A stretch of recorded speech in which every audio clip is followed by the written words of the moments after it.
आपलं स्वागत sports bar मध्ये। सावरपाडा एक्सप्रेस अशी बिरुदावली असलेल्या कविता राऊतची खडतर जीवनकाच्या बालभारतीच्या पुस्तकात धड्याच्या रूपात साकारण्यात आली। येत्या शैक्षणिक वर्षापासून बालभारतीच्या नवीन अभ्यासक्रमात तिच्यावरच्या धड्याचा समावेश करण्यात आलाय। नाशिकच्या सावरपाडा या आदिवासी पाड्यात राहणाऱ्या कविता राऊत या धावपटूनं आंतरराष्ट्रीय पातळीवर आपल्या कामगिरीचा ठसा उमटवलाय। एका साधारण घरात जन्माला आलेल्या कवितानं धावपटू म्हणून करिअरला सुरुवात कशी केली आणि उंच भरारी कशी घेतली या तिच्या खडतर वाटचालीवर आधारित धडा यावर्षीपासून 5वीच्या पुस्तकात असणार आहे। अतिशय प्रतिकूल परिस्थितीवर मात करत कॉमनवेल्थ गेम्स आणि एशियन गेम्स मध्ये तिनं भारताला मेडलची कमाई करून दिली। तिची ही वाटचाल संघर्षमय आहे, यामुळेच तिच्यावरील हा संघर्षमय प्रवास विद्यार्थ्यांसाठी नक्कीच प्रेरणादायी ठरणार असल्याने तिच्यावरील धड्याचा शालेय पुस्तकात समावेश करण्याचा निर्णय घेण्यात आलाय। यशवार्ता या मासिकाचे कार्यकारी संपादक संतोष साबळे यांनी कविता राऊतवरील हा धडा लिहिला आहे। कॉमनवेल्थ गेम्स आणि एशियन गेम्स स्पर्धेत भारताचा दबदबा निर्माण करताना देशाचं नाव उंचावणाऱ्या कविताची आजवरची वाटचाल, मिळालेलं यश हे महाराष्ट्रातील विद्यार्थ्यांना वेगळी दिशा आणि बळ देणारं आहे, असं मत लेखक संतोष साबळे यांनी व्यक्त केलंय। या धड्यामुळे आता महाराष्ट्रातील जे शालेय स्तरावर मुलं आहेत त्यांना निश्चितच प्रेरणा मिळेल आणि क्रीडा क्षेत्राविषयी त्यांच्या मनामध्ये आणखी चांगली आवड निर्माण होण्यास मदत होईल असं मला वाटतं। प्रतिकूल परिस्थितीवर मात करत करिअरमध्ये कौतुकास्पद यश मिळवणाऱ्या कविता राऊत हिच्या जीवनावरील हा धडा बालभारतीच्या माध्यमातून लाखो विद्यार्थ्यांसाठी नक्कीच प्रेरणादायी ठरेल। Bureau report, Zee media, Mumbai. आणि आपल्यावर आता स्वतः सावरपाडा एक्सप्रेस कविता राऊत आहे, तसंच आमचे विशेष प्रतिनिधी सुनंदन लेलेदी आपल्याबरोबर आहेत। कविता, मी सर्वप्रथम सगळ्यात आधी तुझ्याकडे येतो। खरं तर तुझा खूप अभिमान वाटतो।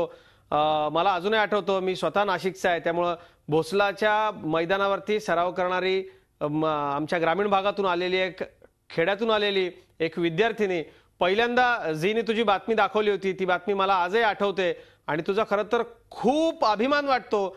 आता म्हणजे खरं तर हे स्वप्न अगदी खरं झाल्यासारखं वाटतंय किंवा दिवसा स्वप्न बघितल्यासारखं आहे।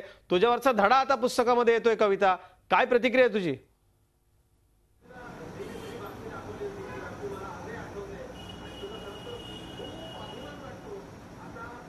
मला खूप आनंद झाला की जेव्हा मला कळालं की माझ्याविषयी इयत्ता 5वीत मध्ये धडा यावर्षी येणार आहे, तर मला खूप आनंद झाला की जे मी केलेली मेहनत आहे ती कुठेतरी कागदाच्या रूपाने कोरली गेली। तर ते ऐकून मला स्वतःवरती पहिले तर विश्वास नव्हता होत, पण ते खरंच झालं, तर त्याचा मला खूप आनंद झाला। कविता, तुझा अगदी सुरुवातीपासूनचा प्रवास बघितलाय। तू नाशिकला आली, सरांनी नाशिकला तुला आणलं, तुझे प्रशिक्षक, आई वडील, तुझ्या घरचे, या सगळ्यांचा तुझ्या यशामध्ये नक्कीच वाटा आहे। एखाद्यावरती पुस्तकात धडा येणं म्हणजे फार मोठी गोष्ट असते। हे सगळं यश तू मिळवलंय आता। म्हणजे आम्ही प्रत्येक वेळेला सगळ्या बातम्या दाखवल्यात। म्हणजे आता मागे तुझं लग्न झालं तेव्हाही आम्ही बातमी दाखवली, तुझ्या गावची बातमी दाखवली होती। तुझ्यामुळं तुझ्या गावाला आंतरराष्ट्रीय पातळीवरती आता ओळखलं जाऊ लागलेलं आहे। सावरपाड्यातल्या तुझ्या आसपासच्या शेजाऱ्यांची, गावकऱ्यांची काय प्रतिक्रिया आहे? त्यांची लेख आता पाठ्यपुस्तकामध्ये आलेली आहे।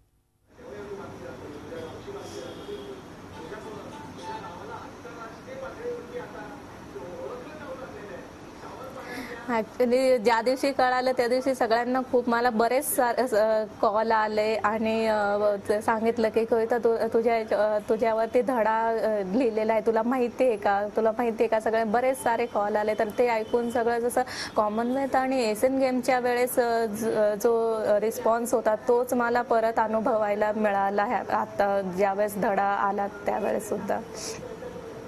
क्या बात आहे। सुनंदन लेले आपल्याबरोबर आहेत। सुनंदन, कविताचा एक स्वभाव आहे, आम्ही तिला खूप सुरुवातीपासून ओळखतो की ती खूप कमी बोलते पण काम करून दाखवते, पदकं मिळवून दाखवते, देशासाठी ती धावते आणि आपल्या सगळ्यांनाच तिचा खूप अभिमान आहे। पण आमच्या ग्रामीण भागातली, आदिवासी भागातली एक आदिवासी मुलगी, तिच्यावरती पुस्तकामध्ये धडा येणं, हा सगळा संघर्षाचा प्रवास किती खडतर आहे हे आता सगळ्या विद्यार्थ्यांना कळणार आहे। पुस्तकात धडा आलाय या खेळाडूवरती, एका खेळाडूसाठी सुनंदन ही किती मोठी गोष्ट असते।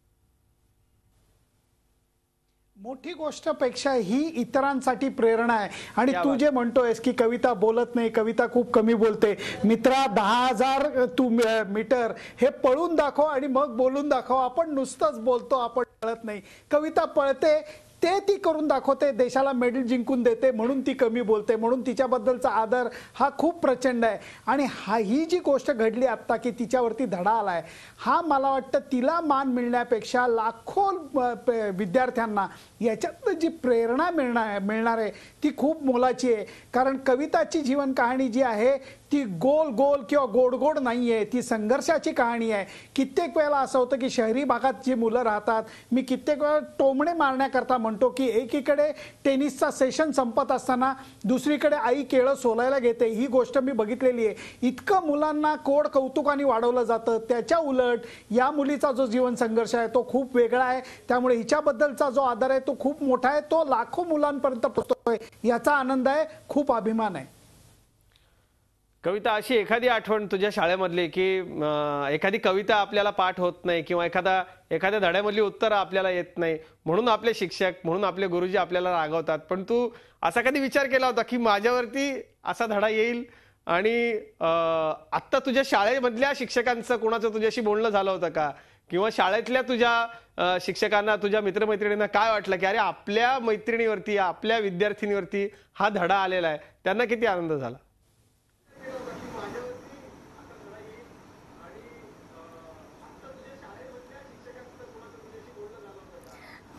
सर, आत्ता तर जस्ट माझ्याशी एवढं संपर्क नाही आहे, तर जे माझ्या मैत्रिणी ज्या शाळेतल्या होत्या त्यांच्याशी, पण मी दूर जात नाही आहे. आत्ताच मी यशवंतराव मुक्ती विद्यापीठातनं ग्रॅज्युएशन कंप्लीट करते. तर माझे मिस्टर नेहमी माझ्या पाठीमागे लागत होते की कविता तू अभ्यास कर. तर मी त्यांना म्हणायची की मी पुढचं वाचलं की मागचं विसरते आणि मागचं वाचलं की पुढचं विसरून जाते, असं होत होतं.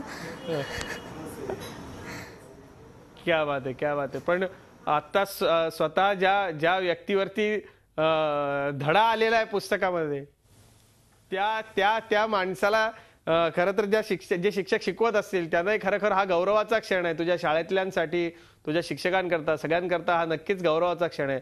सुनंदन लेले, कविताचा सगळा जो संघर्ष आहे, हा संघर्ष खूप खडतर आहे. ग्रामीण भागातून ती आलेली आहे. शासनाचे खरोखर आभार मानले पाहिजे का की अशा खऱ्या टॅलेंटला मुलांच्या समोर शासनानं आणलं, पाठ्यपुस्तकामध्ये घेतलं, नवीन अभ्यासक्रमामध्ये हा धडा आणला, म्हणून शासनाचे आपण आभार मानायला हवेत का? कौतुक करीन, आभार मानणार नाही, कारण देर आहे दुरुस्त आहे. दरवेळेला तुम्हाला ज्या कहाण्या आहेत आणि याच्यामध्ये आपण जो अभ्यास केला त्या अभ्यासामध्ये आपण पाहिलं की स्वातंत्र्य सैनिक होते किंवा अशा पद्धतीची लोक होती की ज्यांनी समाजाला वेगळं वळण दिलं, त्यांचे धडे घेऊन आपण प्रेरणा शिकलो. परंतु या प्रेरणा घेण्यामध्ये तरुण पिढीतला, नव्या पिढीतला कुणी नसायचा. आताच्या मुलांना कविताची जी जीवन संघर्षाची कहाणी आहे त्याच्याशी नातं जोडणं सोपं पडेल, कारण कविता अजूनही तरुण आहे आणि ती सगळ्यांना आपली जवळची, आपल्या घरातली वाटेल असा तिचा एकंदरचा स्वभाव म्हणा किंवा तिचं व्यक्तिमत्व आहे. ह्या पार्श्वभूमीचा विचार करता मला वाटतं सरकारने हा घेतलेला निर्णय हा कौतुकास पात्र आहे, पण अभिमानास्पद आहे. अशा करता की कवितांनी जो जीवन संघर्ष केलाय तो फक्त मीडियानी मांडायचा प्रयत्न केला, पण मीडियाची लिमिटेशन्स आहेत. जेव्हा मुलांपर्यंत तो पोहोचतो, मुलांच्या मनात रुजतो, त्याच्यातनं जर का 10 कविता निर्माण झाल्या तर मला वाटतं कविताला जास्त आनंद होईल. मला एक प्रश्न विचारायचा होता कविताला, मी विचारू शकतो का? सुनंदन, हा प्रश्न आपण विचारूयात. एका ब्रेकची वेळ झाली आहे. ब्रेक नंतर आपण थेट कविताला हा प्रश्न विचारा. कवितेचा धडा, स्वतः कविता राऊत आपल्या बरोबर आहेत, सुनंदन लेले आहेत.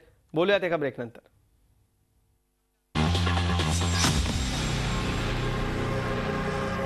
कवितेचा धडा आपण बोलतोय. कविता राऊत आणि सुनंदन लेले आपल्या बरोबर आहेत. सुनंदन लेले, आपण थेट प्रश्न विचारू शकता कविताला.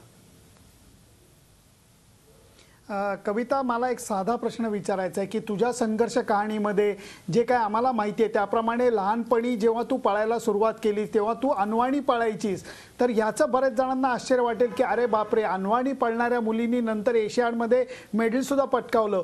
आत्ता शहरातल्या मुलांकडे मी बघतो, अगदी लहान वयापासून आईवडील त्यांना एकही क्षण अनवाणी फिरून देत नाहीत. अनवाणी पळण्याचा फायदा तुला झाला का, की जेणेकरून पायाला जो आर्क येतो आणि पळण्याची स्टाईल सुधारते, त्याचा तुला फायदा झाला का? काय केलं पाहिजे पळण्याची स्टाईल सुधारण्याकरता? नक्कीच त्याचा मला खूप फायदा झाला, कारण लहानपणापासूनच पाणी भरायला जाणं किंवा जंगलामध्ये लाकडं घ्यायला जाणं याच्या नेहमीच आम्ही अनवाणी चालत होतो. आणि त्याच्यामुळे ज्यावेळेस मी नाशिकला आली, ज्यावेळेस मी सराव सुरू केला, ज्यावेळेस मी शूज घालत होती तर मला माझे पाय दुखत होते. आणि मी अनवाणी चालण्याची सवय असल्यामुळे शूज घातले की माझे पाय दुखायचे. आणि नंतर ज्यावेळेस मी पहिल्यांदा शूज घातले त्यावेळेस मला पळता येत नव्हतं. आणि नंतर मग माझ्या सरांनी स्पेशल त्याच्यासाठी परमिशन काढली नॅशनलला आणि मला अनवाणी पायाने पळून दिला. असं हळूहळू सराव झाला मला शूजचा. आणि त्याचा फायदा मला ज्यावेळेस मला नंतर शूजची प्रॅक्टिस झाली आणि ज्यावेळेस मी नॅशनल किंवा स्टेट खेळायला लागले त्याचा मला सगळ्यात मोठा फायदा झाला की मला ऑलरेडी माझे पाय स्ट्रॉंग होते आणि शूज घातले तर अजूनही मजबूत झाले आणि मी चांगले पळायला लागले. क्या बात आहे, क्या बात आहे. कविता, हा धडा आता विद्यार्थ्यांना आहे. 5वीची ही सगळी मुलं आहेत, खूप कोवळं वय असतं यावेळेला. ही सगळी जी मुलं आहेत या मुलांना काय सांगशील तू? किती कष्ट करावे लागतात एका खेळाडूला किंवा यशस्वी होण्याकरता? आयुष्यात कष्टाचं किती महत्व आहे? शॉर्टकट यशस्वीतेला नाही, कुठलाही पर्याय नसतो. यशाला कष्टच करावे लागतात. हे कसं सांगशील मुलांना?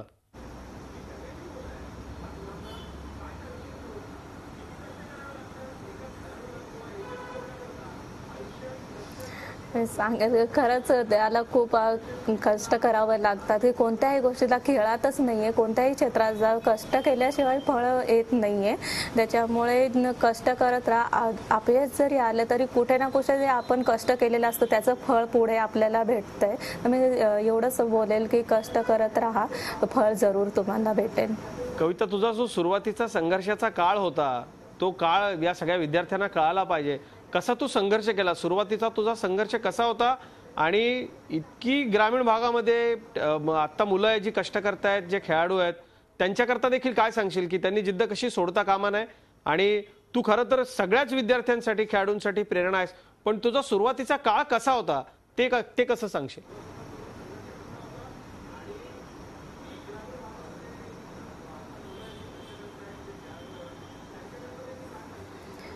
सगळ्यांना माहीतच आहे माझं सुरुवातीचा काळ. तरी पण मी सांगेल की एक छोट्याशा पाड्यावरतून नाशिकपर्यंत यायला मला खूप उशीर लागला, 3-4 वर्ष लागले. पण त्याच्यानंतरची जी मी जिद्द आणि चिकाटी, बरेच सारे मला प्रॉब्लेम्स आले. म्हणजे त्याच्यामध्ये इंजुरीज आल्या, मोठ्या मोठ्या इंजुरीज आल्या. 2-3 वेळा मला स्टेज फ्रॅक्चर झाला. पण मी जी जिद्द होती ती सोडली नाही आणि मग त्याचंच फळ मला आता यशाच्या स्वरूपात भेटलं. तर मी सगळ्यांना सांगेन की जी जिद्द आहे ती सोडू नका, यश जरूर तुम्हाला मिळेल. जिद्द आहे ती सोडू नका, यश जरूर तुम्हाला मिळेल, असं सांगते आंतरराष्ट्रीय धावपटू आणि सावरपाडा एक्सप्रेस कविता राऊत. मुलांना असं काही करा की तुमच्या गावाचं, तुमच्या जिल्ह्याचं, देशाचं नाव तुम्ही खूप मोठं करू शकाल. कवितांनी तसं केलंय आणि त्यासाठी खूप कष्ट करायला लागले असं ती सांगते. आणखी बोलूयात. कवितेचा धडा आता पुस्तकात आलाय आणि सावरपाडा इंटरनॅशनल लेवलला नेणारी कविता आता मुलांच्या अभ्यासाच्या पुस्तकातही असणार आहे. एक ब्रेक घेतोय, आणखी बोलूया.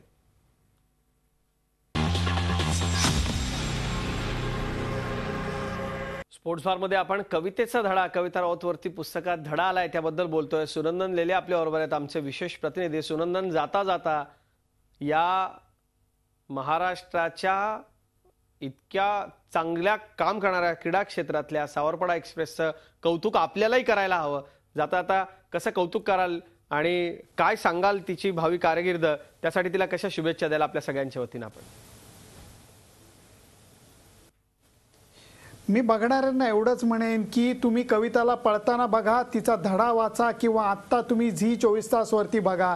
साधेपणा काय आहे, एवढी उंची गाठून सुद्धा माणसाला साधेपणा कसा ठेवता येतो आणि ध्येयनिष्ठता कशी राखता येते हे आपण कविताकडनं शिकायला पाहिजे. खास करून शहरातल्या मुलांनी या धड्यातनं धडा घेतला पाहिजे असंच मी म्हणेन. क्या बात आहे कविता. झी मीडियानं, झी24 विशेषतः अगदी सुरुवातीपासून आम्ही तुला कव्हर केलंय. महाराष्ट्रातच नाही तर देशाच्या कानाकोपऱ्यात आम्ही कविता राऊत पोहोचवली. आम्ही तुझ्या कारकिर्दीचा अगदी पहिल्यापासून मागोवा घेत आलो आणि तुझा खरंच खूप अभिमान आहे. आज तुझा धडा शासनानं पाठ्यपुस्तकामध्ये घेतलाय.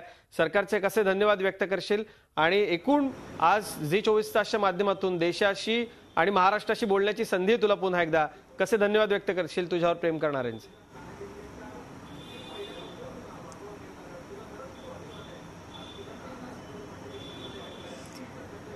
मी खरंच सर्व या टीमला ज्यांनी मला त्या लायक समजलं त्याच्याबद्दल मी सगळ्यांचे खूप खूप आभारी आहे. आणि खरं तर माझी एकटीची ही मेहनत नाहीये, सगळ्या जे टीम वर्क मेहनत केलेली आहे म्हणून आज मी इथपर्यंत माझा धड्यापर्यंत माझं हे गेलं, माझं गावाचं किंवा माझं नाव धड्याच्या रूपात आणून दिलेलं आहे. हे टीम वर्कमुळेच हे सर्व हे झाल्यामुळे मी सगळ्यांचे मनापासून आभार मानते. धन्यवाद कविता. आणि तुझे कुटुंबीय, तुझे प्रशिक्षक आणि तुझे पती हे सगळे यापुढे तुला खूप भरभरून पाठिंबा देतील. आम्ही आहोतच. खूप खूप तुझं अभिनंदन पुन्हा एकदा. सुनंदन लेले आणि कविता राऊत आपल्या दोघांचे खूप खूप आभार. स्पोर्ट्स बार मध्ये आपण इथेच थांबतोय. ताज्या बातम्यांसाठी पाहत राहा झी 24 तास. रहा एक पाऊल पुढे.